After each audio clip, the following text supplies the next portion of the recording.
next fundamental movement is striding. So obviously, if we're going to start moving properly, we've got to be able to move in this, we call this a contralateral fashion. So obviously stride, walking like that, and obviously if you're sprinting, it's going to be a bit stronger. But you've got to have the feel of where you should be feeling some length in your posture, and just how we're going to achieve the stride properly. And most people don't really know. I mean, firstly, I suppose the first place to start is, should you heel strike or not? And well, when it comes to walking and in this exercise, we're going to heel strike. So when you walk, you have to heel strike, simple as that. When you run, you shouldn't be heel striking, you should be mid to forefoot striking, basically on the balls of your feet when you land. But we're basically doing a very simplified and slow version of, you could say, a sprint here. So most people can't really sprint anymore. Once they hit probably even over 30 years of age, their sprinting starts to suffer. So we're going to go through the motions of a good strong stride in a sprint, but we're not actually going to sprint.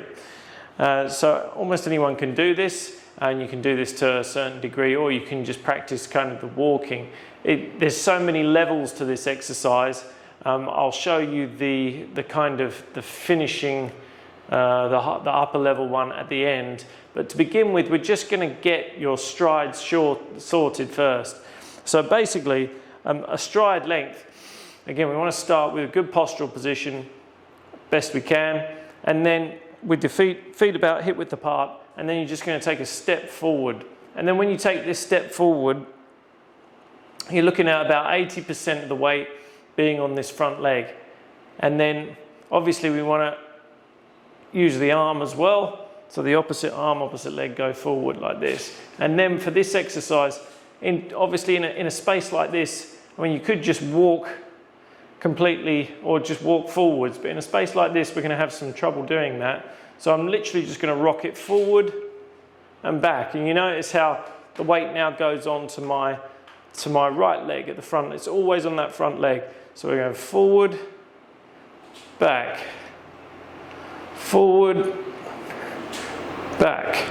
And then notice another thing here. As I'm finishing, I'm in that unilateral position. So I told you that unilateral position from the postural exercises would come up. So I'm basically in a unilateral position always when I finish, like that. So unilateral position, unilateral position. Notice a couple of other things that are going on here. When I'm over this front leg, you notice that my head is in line with this foot. It's not over on this foot, and you can see that's going to cause problems if I'm over on that foot, or even if I'm in the middle. If I'm in the middle, it's going to, again, be difficult to balance.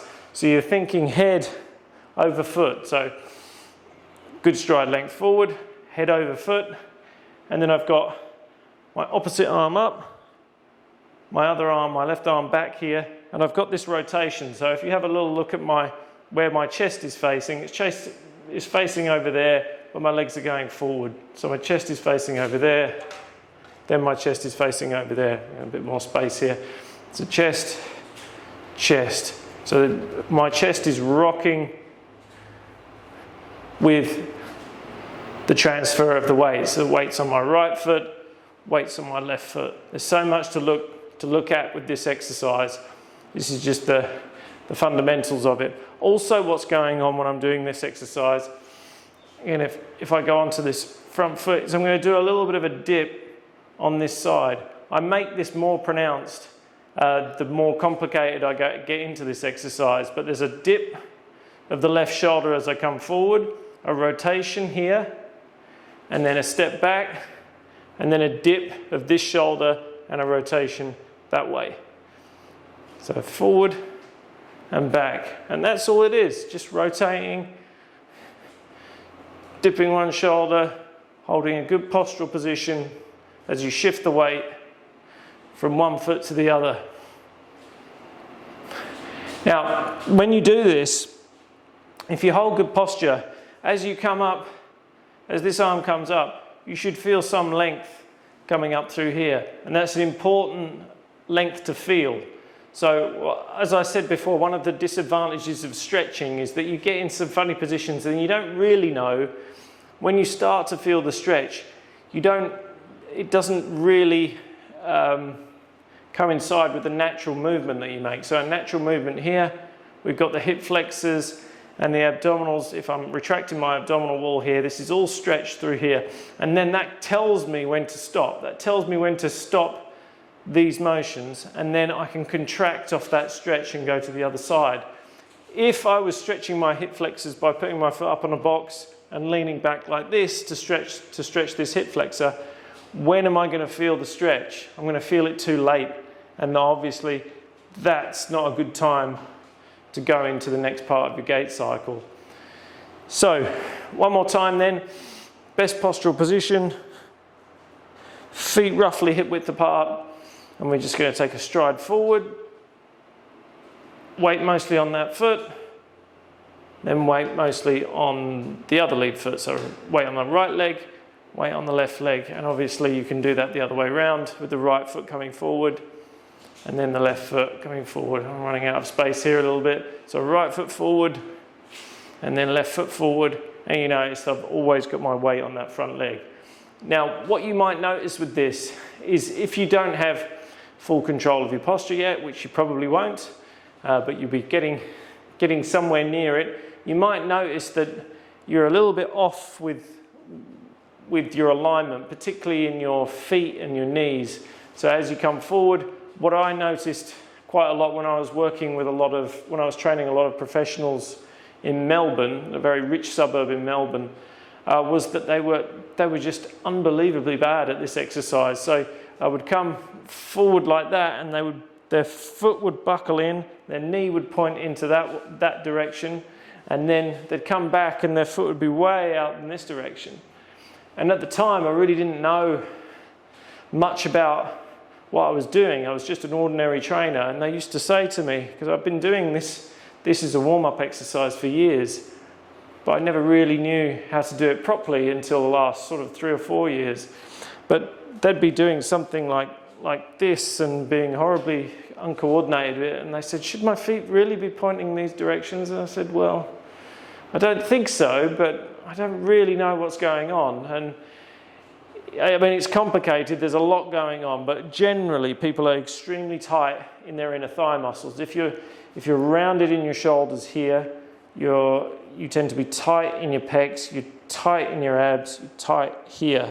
And so as you can imagine, when you bring this leg forward, your inner thigh muscles are going to pull you round into this position. Also, if you're rounded in the shoulders and you rotate, you can see that the rotation comes at the lower part of the back. So again, that's turning the leg in as well. And then coming back like this, we're sort of simulating like a hip extension here coming back. And so you tend to find this little thing happening, so the foot will turn out. And you'll almost certainly see this, particularly this one. You'll notice yourself doing this, I'm sure. But people really struggle to finish their gait cycle. So they really struggle to go from hip flexion to extension and then go all the way through that cycle, engaging the glute, because they're rounded like this and they can't finish that very well. Their gluteus medius takes over, which rotates the hip. So instead of going down a nice smooth, mainly gluteus maximus controlled hip extension, although obviously other muscles are involved, instead this gets to this point, gluteus maximus can't finish it, so the gluteus medius turns, and that part of that's job is to rotate the hip out like that. So that takes over, and that's why you get the foot coming back in that direction. Now, as long as you're focusing on the posture as a whole, you can go about trying to fix that alignment. So looking in the mirror and just making sure that you're aligning well with your feet, your knees, and everything is going well.